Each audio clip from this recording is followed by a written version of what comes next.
This is Earth, our home. From space, it looks much as it always has, for thousands, if not millions of years. Take a closer look, and you can see how our generation has changed the face of the planet. We're transforming vast landscapes to feed a growing population.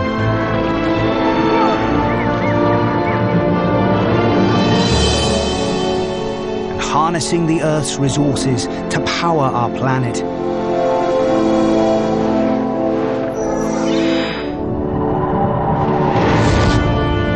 Today, we act on a previously unimaginable scale. We've become a force of nature in our own right. So that in the blink of an eye in our human history, we've been redesigning our world. It's our generation that has made the impossible possible. Welcome to Generation Earth.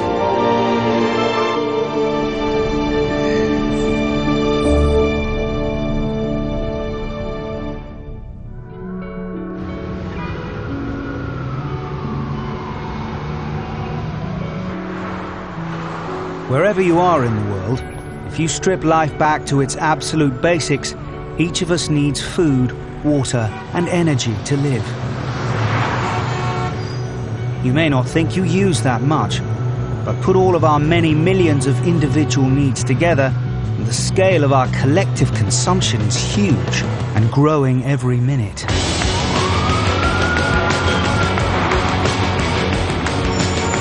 Take a city like New York. Every day, New Yorkers use 68 billion litres of water, enough to fill 5 Empire State Buildings.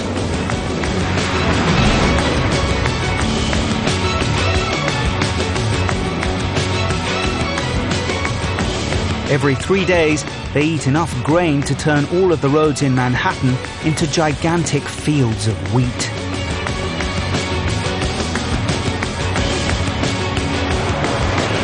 And to provide the fuel the city uses would take 6 massive oil rigs pumping constantly.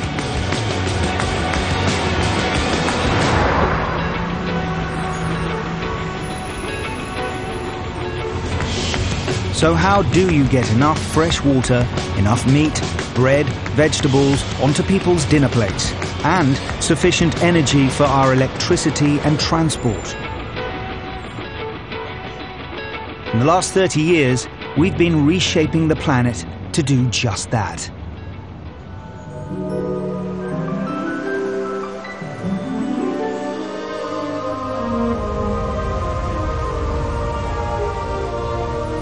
Of all the resources we need to keep ourselves alive, water is the most important.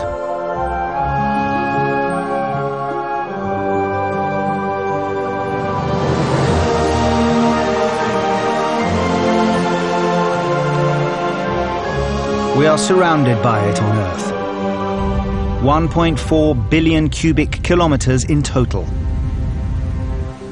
Most of it is salt water and undrinkable. Less than 4% of all the water in the world is fresh. And only a single 1/100th of that is accessible to us.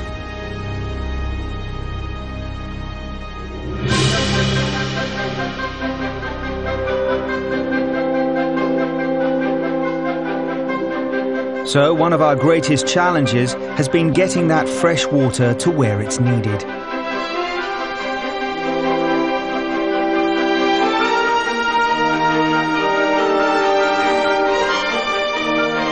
The Grand Canyon. Winding through it, one of the greatest sources of fresh water in North America. The Colorado River. This is one of the world's greatest canyon systems, over a mile deep, up to 17 miles across, and over 1,000 miles long. It was formed mainly by the eroding power of water. But in our attempts to find and control water, we've made our own marks on the land.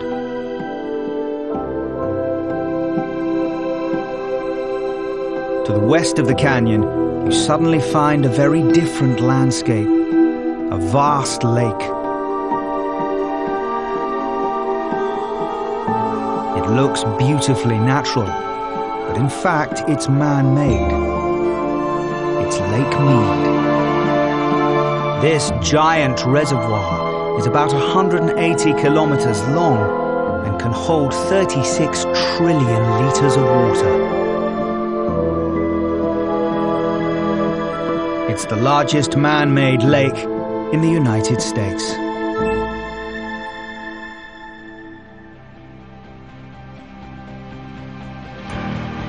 And this is the structure that made it possible. The Hoover Dam.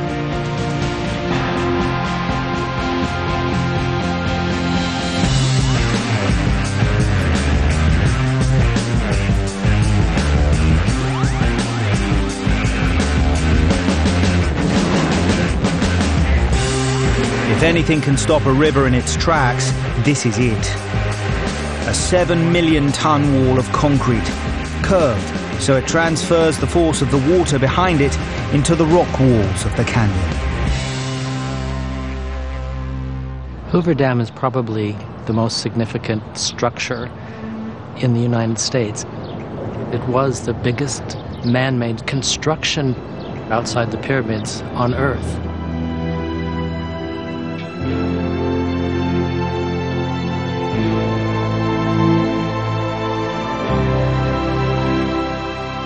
Over 220 meters tall and more than 350 meters wide. When it was built in the 1930s, it was the most ambitious feat of engineering ever attempted. The amount of concrete would pave a road from the Earth to the Moon and back again. The dam was basically built to control the Colorado River because it would jump its banks down in the Imperial Valley and it would cut through the fields and it would wipe out towns and villages and farms and ranches. They needed some way to control that. It wasn't just the dam's immense scale that made it so challenging. It was built in probably the most desolate corner of the United States. You would imagine there was nothing here, nothing at all.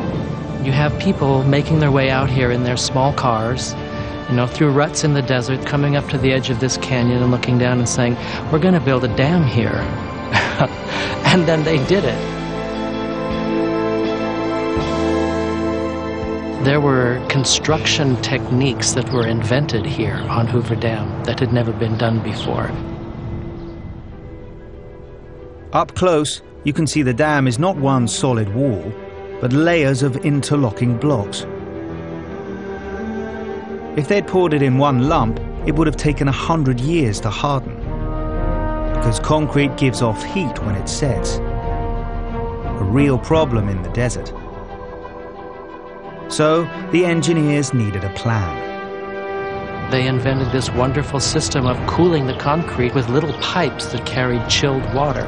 So they'd pour a level of concrete and it would chill and it would set, and they would lay the pipe on top of that pour and they'd pour another, and that was an amazing, unprecedented way to do things.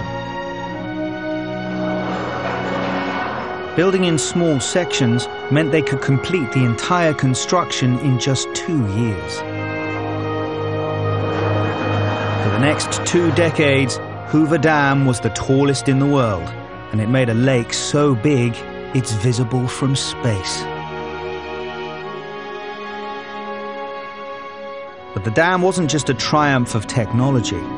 Its greatest impact was how it changed the lives of millions of people. There wouldn't be a southwestern United States on the scale or to the degree that we have if it had not been for the construction of Hoover Dam. Harnessing water revolutionized our modern world. And if you could travel through time, you'd see an amazing transformation. Because we can capture water, we can live in some of the harshest places on Earth.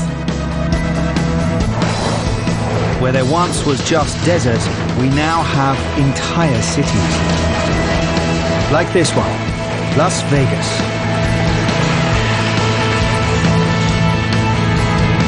There used to be almost nothing here at all, but with Lake Mead supplying water, the city has tripled in size in just 30 years.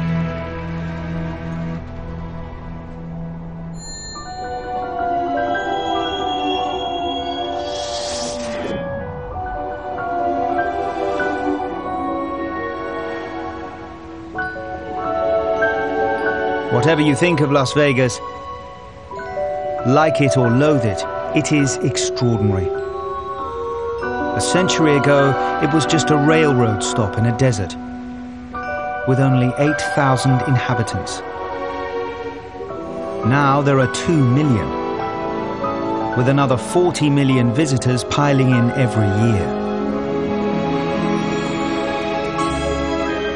The Hoover Dam provides water to drink and electricity for the city's lights. And all in one of the most arid places on Earth. But it's not just here that there's been a remarkable transformation.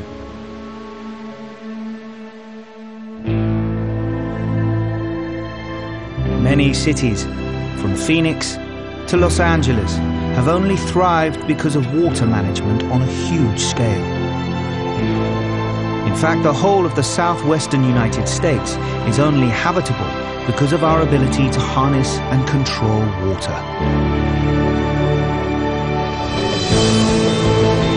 It's the same story across the globe. With dams on a gigantic scale, we've now harnessed 1/3 of the world's entire river flow. We're capturing so much water, we've actually altered the spin of the Earth so that it now rotates a fraction of a millisecond slower.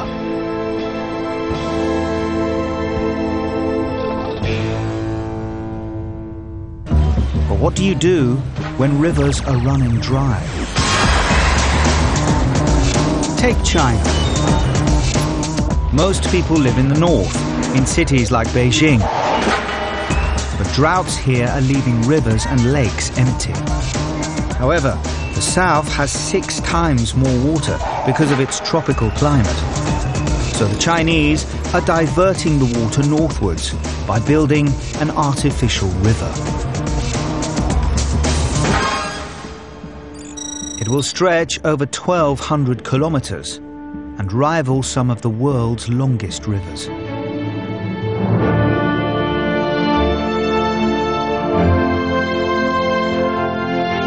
This is it, a giant raised canal or aqueduct.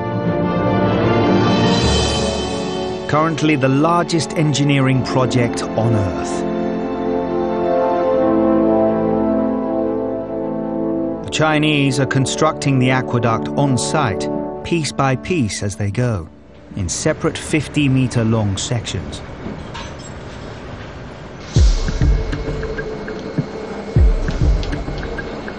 Each one starts off as a giant framework of steel rods.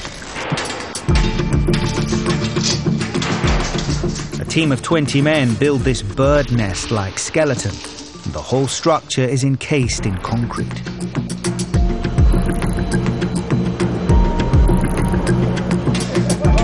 Then it's ready to be moved into position with one of the world's most powerful cranes.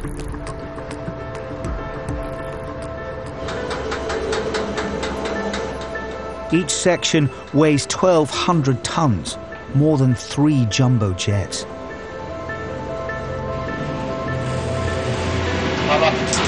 The 25-year-old crane driver, Guang Ah-feng, isn't daunted by it all.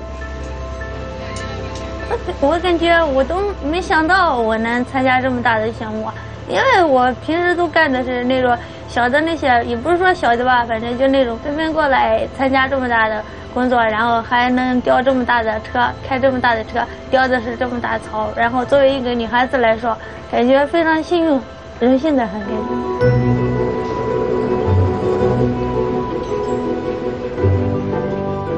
Building a man-made river across the landscape takes more than just brute force. Positioning the blocks is critical. The water has to flow north to Beijing of its own accord. There are no pumps. So Guang Afeng has to set the gigantic block at the perfect gradient, just a centimetre lower at one end than the other.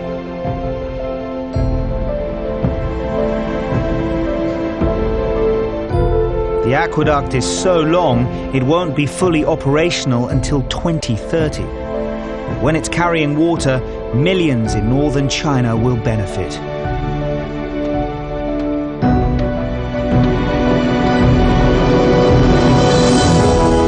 The need to move water to where people live has led to giant engineering projects across the world. But it's our need to feed ourselves that's really transformed the face of our planet. The world's population now consumes 40% more food than 50 years ago. So we've re-engineered the way we produce it to keep up with demand.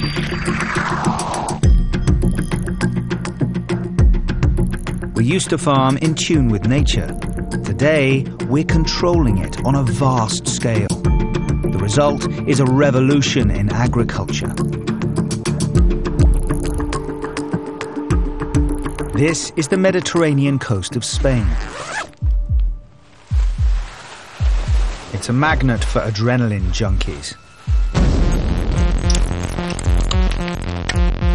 Paragliders from across Europe come here to take to the skies.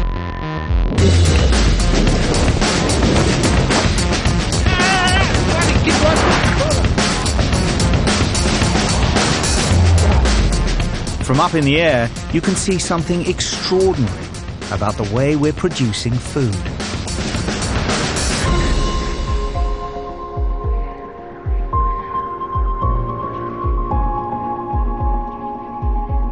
The landscape looks like it's covered in snow, but this isn't ice. It's an ocean of plastic greenhouses.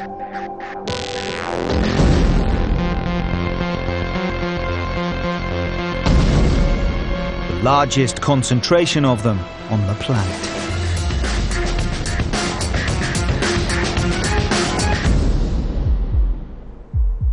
Southern Spain has seen one of the most remarkable agricultural transformations in the world.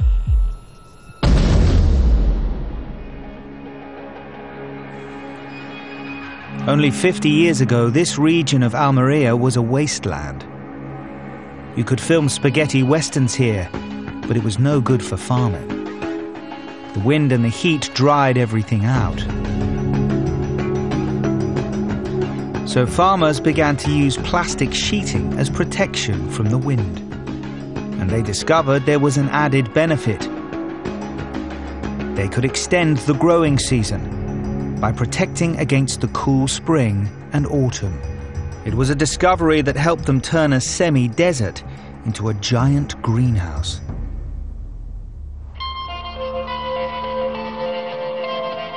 It worked so well that today the whole region has become the largest source of fruit and vegetables in Europe.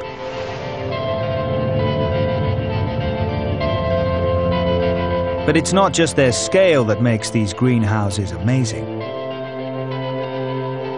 What goes on inside them is remarkable.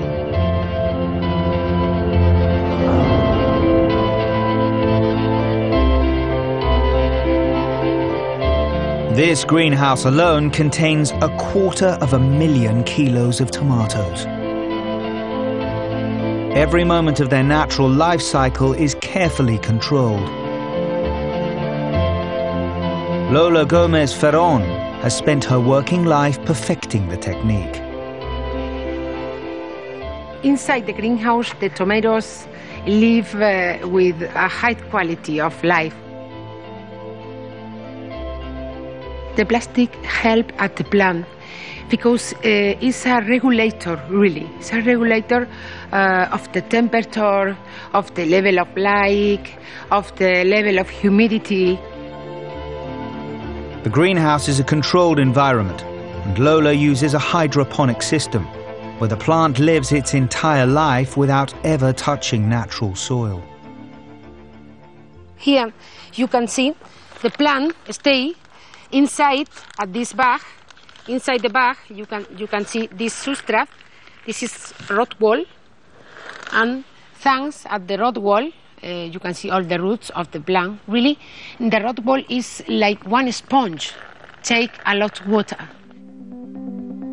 Nutrients are carefully controlled through a system of tiny irrigation pipes, and the water that drains out of the bottom is recycled and used again. The result is an industrial way of growing crops, a factory farm for vegetables.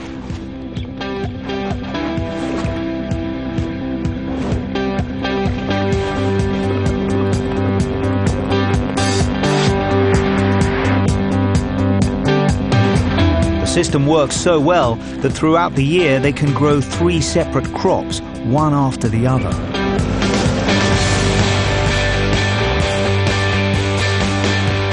Before this new technique, they could barely grow one. Today, this area of Spain produces over $1.5 billion worth of fruit and vegetables a year. And at over 600 square kilometers, this plastic-coated desert is one of Europe's most unmistakable new landscapes. Our need for food is transforming many parts of the world. Whether it's pivot irrigation in the American Midwest or even Saudi Arabia, most of this food goes to our cities.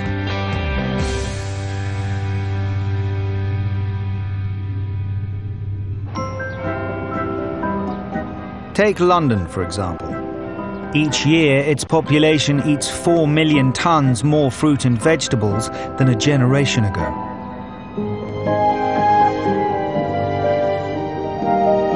Of course, some people need to eat more than others. My name is James, I'm a cycle courier.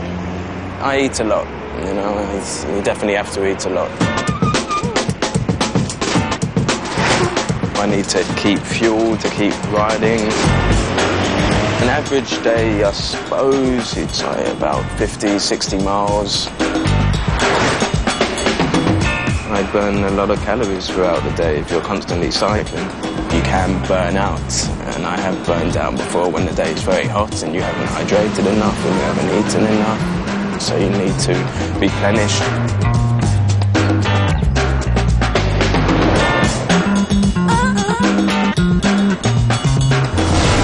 A very healthy appetite.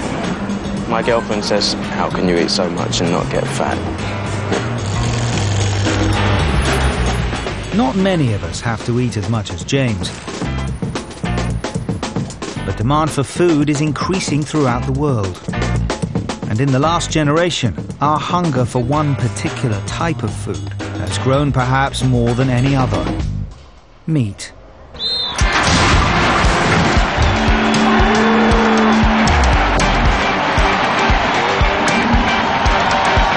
The average American eats over 2,000 animals in their lifetime.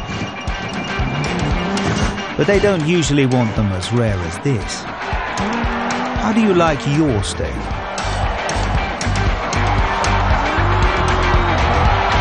This isn't Texas, or anywhere close to it. This is Brazil. There are 2,000 rodeos a year across Brazil because its beef industry has exploded dramatically in just a few decades. 20 years ago, they were importing most of their food. Today, they're one of the world's biggest exporters.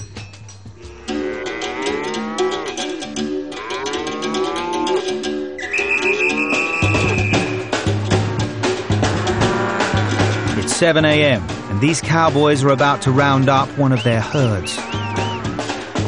But it's not just any herd.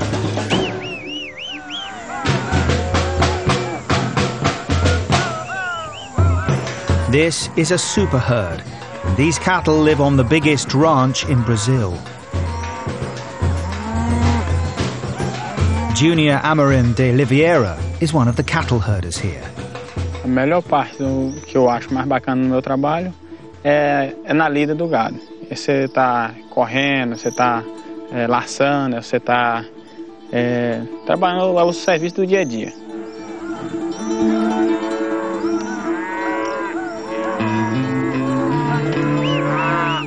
Já caía a faixa etária, eu perdi até a contagem de vez. Num dia aí faixa etária umas 3, 4 vezes no dia.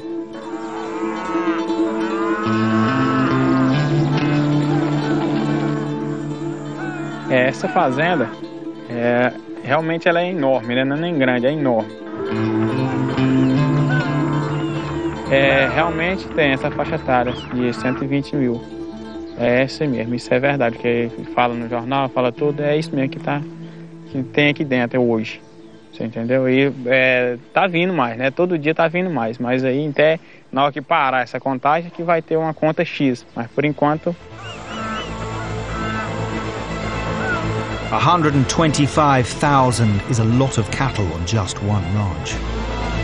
But that's nothing compared to the total for the whole country. Brazil has more cattle than people, over 210 million. So they're now the largest beef exporter in the world. Perhaps the biggest key to the nation's success is its sheer size. The country is vast. Almost all of Europe could fit inside it.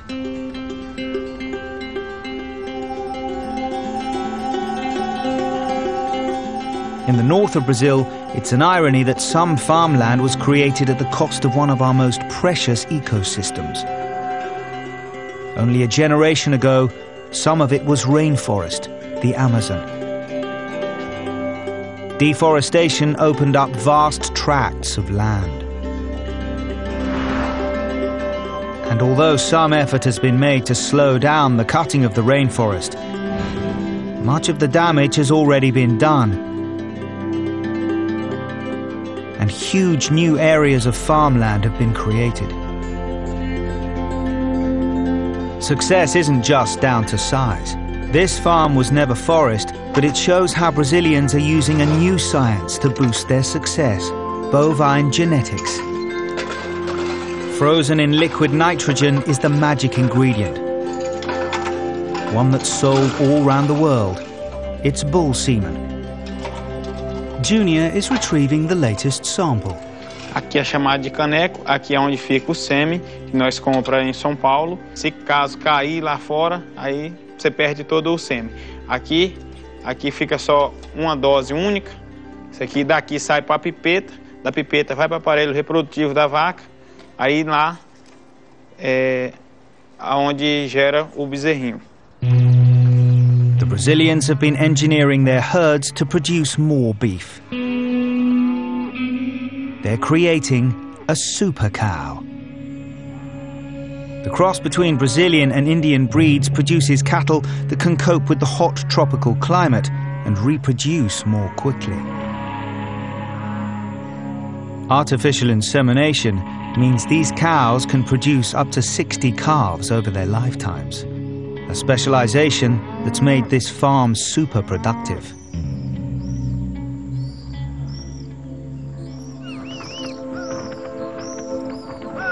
Today, super farms have spread across the world. Like in Russia, the USA, and Australia, with farms that have grown to thousands of square miles. Over 10% of the earth is used for agriculture. That's the size of South America just for growing crops. More than twice that is being used for grazing animals, equivalent to the whole of Africa. In fact, nearly 40% of the Earth's land surface is devoted to producing food.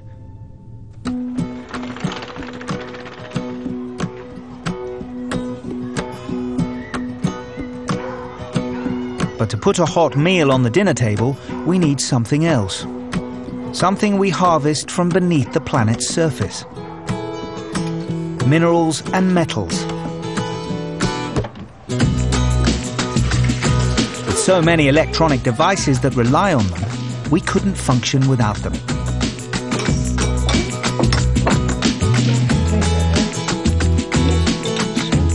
Every morning, millions of people kick off their day with breakfast and a cup of coffee. But none of it would be very hot without a particular metal, copper. It's copper wire that channels the electricity to cook our food.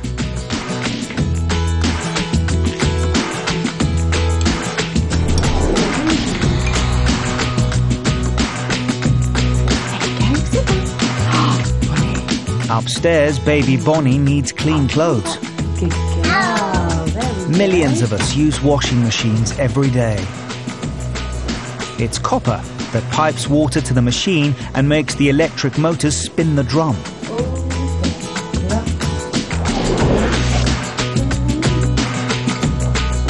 And in a world of instant entertainment, it's copper that brings the small screen to life.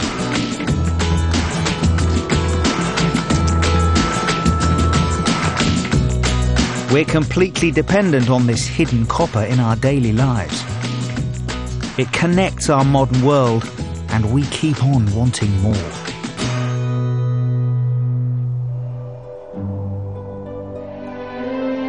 So where does it all come from?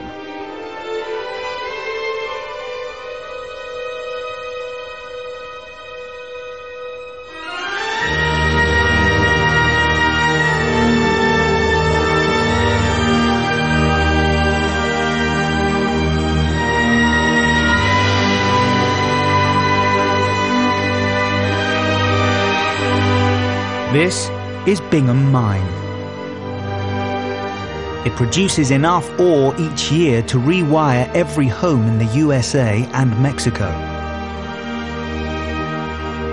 It's the largest open pit mine in the world. The size of Bingham Canyon Mine continues to expand all the time. Today, we're about 2.5 miles wide at our widest point, and we're nearly a mile deep at our deepest point. As we get bigger, we move back in about 1,000-foot cuts. Those 1,000-foot cuts will take us 7 years to get to ore, and we'll continue to mine ore after that to produce the copper that we need.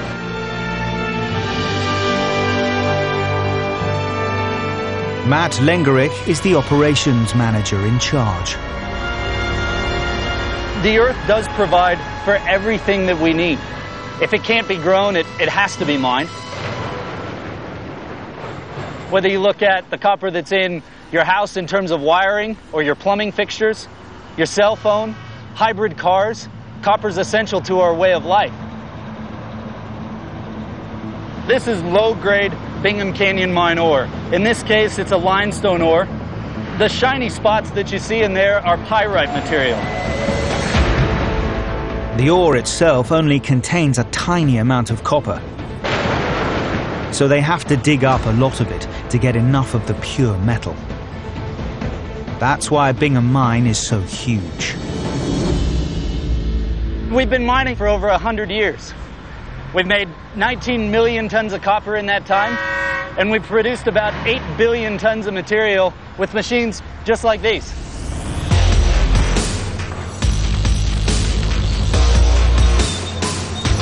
Some seams of copper are so deep that they have to dig for 7 years through waste rock just to reach them.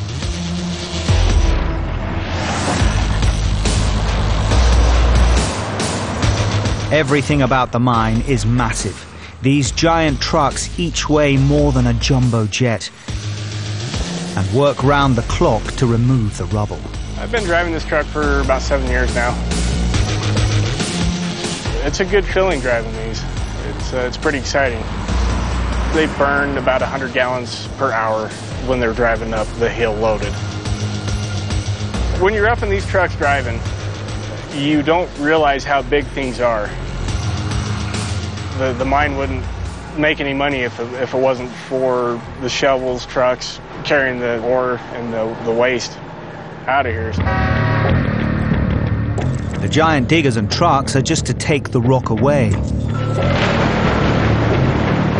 The only way to get it out of the ground is with something a little more powerful.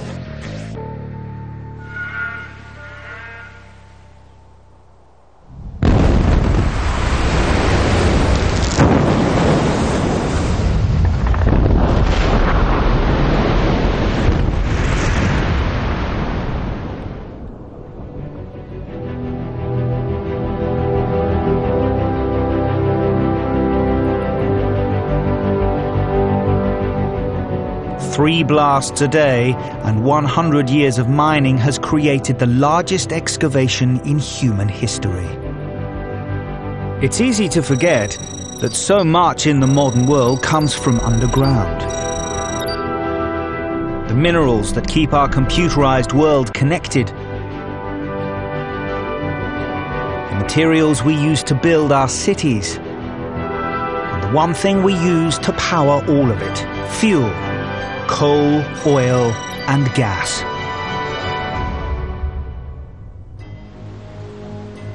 Getting energy to our homes and power stations means channeling it to where it's needed, which takes some of the most ambitious engineering projects on the planet.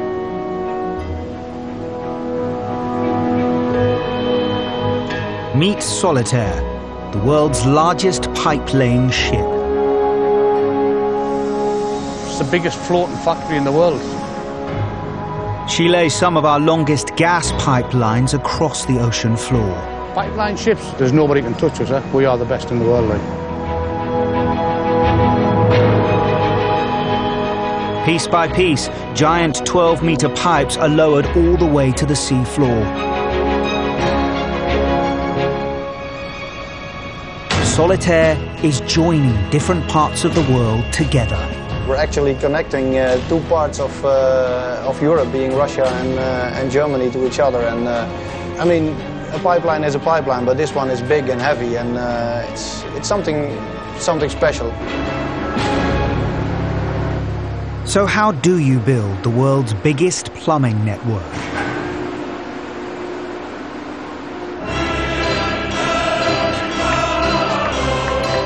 The answer? Turn a giant ship into a floating factory. Deep inside the hull of the 360-meter ship is a vast production line. Over 400 men work around the clock, and they are up against a strict deadline. Jeroen Hagelstein is the operations manager. This pipe-lay vessel is almost like a living organism. It has one purpose. It is designed to lay pipe. It almost is like an animal. It needs to be fed. It needs to be maintained in a healthy condition. And only then it can produce pipe. If that doesn't work, if one of the organs doesn't function properly, this process may come to an all stop.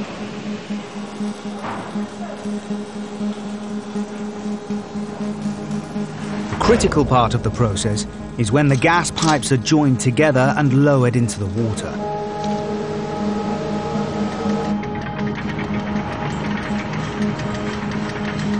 The ship is pulling against all the pipe that's already laid on the bottom of the Baltic Sea.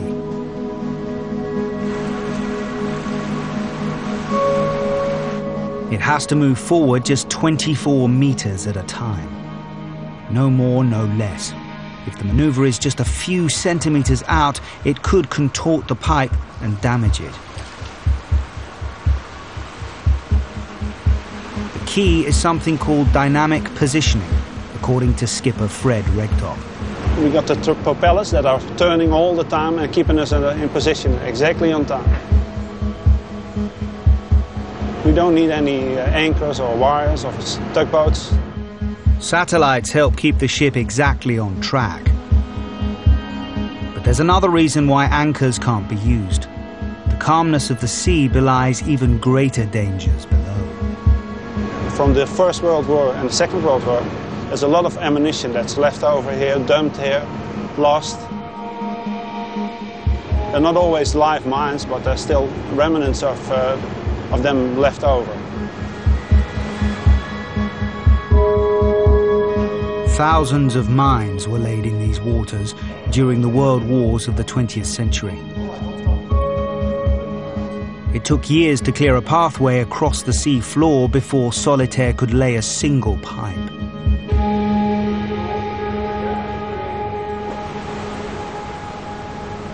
It's all 24/7. This floating factory never sleeps.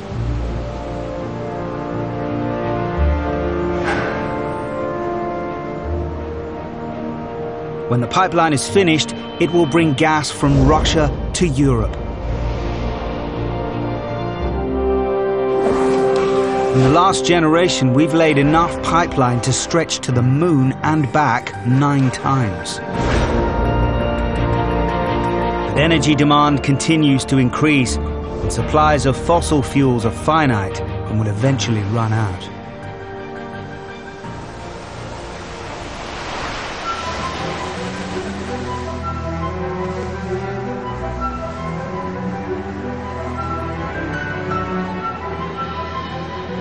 So now we're looking to the future to create sustainable mega projects that will harness a form of power that's never going to run out.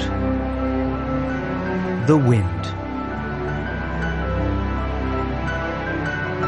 To capture enough energy to power our cities, we need to go where the wind is at its strongest. Which is why we're now turning the open sea into a series of power stations. The largest offshore wind farm on the planet is rising from British waters. It's called the London Array, and it lies over 30 kilometres from the Thames estuary to the east of the UK.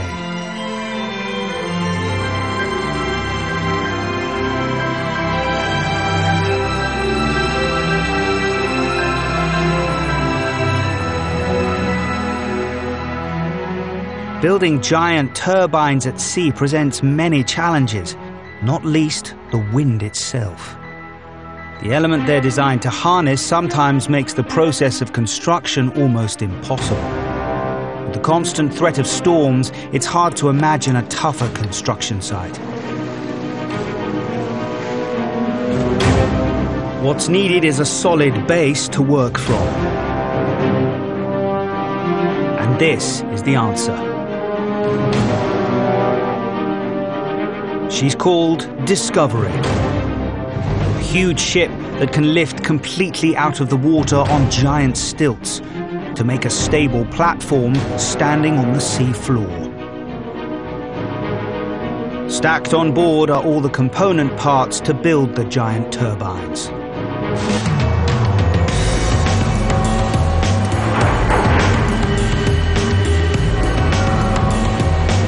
These huge blades are precisely engineered like an aircraft wing, and designed to capture as much energy as possible from even light winds.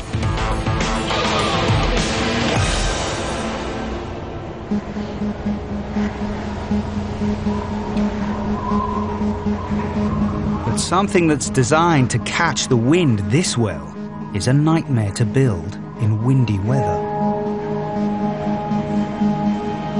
Today, for crane driver Tony Brown, it's nothing but a waiting game. We've stopped today because of the weather conditions. We're out with the limits, you see. The wind is 11 metres per second, and obviously we're out the wind limits, so we have to stop. Yeah, it's a bit of a catch-22, isn't it, really? So you build them in a windy place, but you can't put them up in when the wind's too high. So at the moment, I don't expect to be doing anything else today, to tell the truth, because the weather forecast is showing it's out of limits all day, but they can soon change. Every couple of hours we get the latest update of the weather forecast.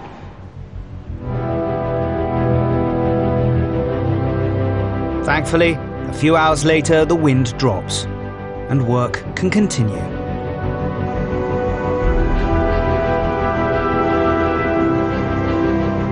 Attaching the 70-ton blades at the correct angle is a precision job, so Tony needs a team to help him. One man guiding him from the deck, another high up in the hub of the generator.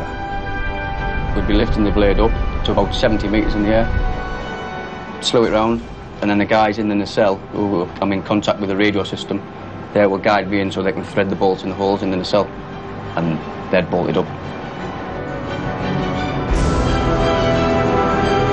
Every single one of these bolts need to line up perfectly for the blade to fit exactly into position.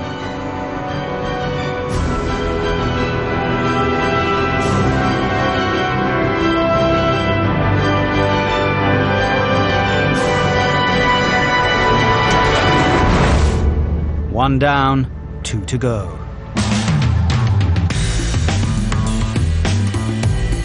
When the London Array is finished, there will be 174 of these giant turbines. each one 120 meters across, as big as the London Eye. Every turbine will be able to power 3,000 homes, so eventually over 500,000 homes will have renewable electricity. A new energy landscape created by us.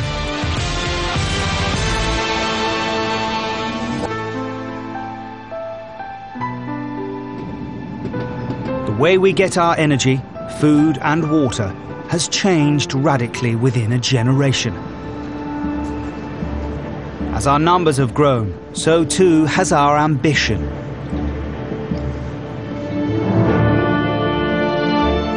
In order to survive, we're transforming the very face of the Earth. We have effectively become a force of nature, harnessing energy, creating revolutionary man-made landscapes, and redesigning the very planet itself.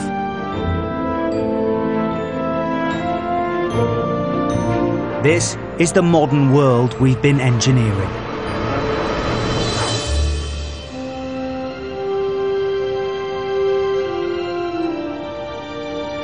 The rapid pace of change has been driven by a combination of imagination, creativity, and technology.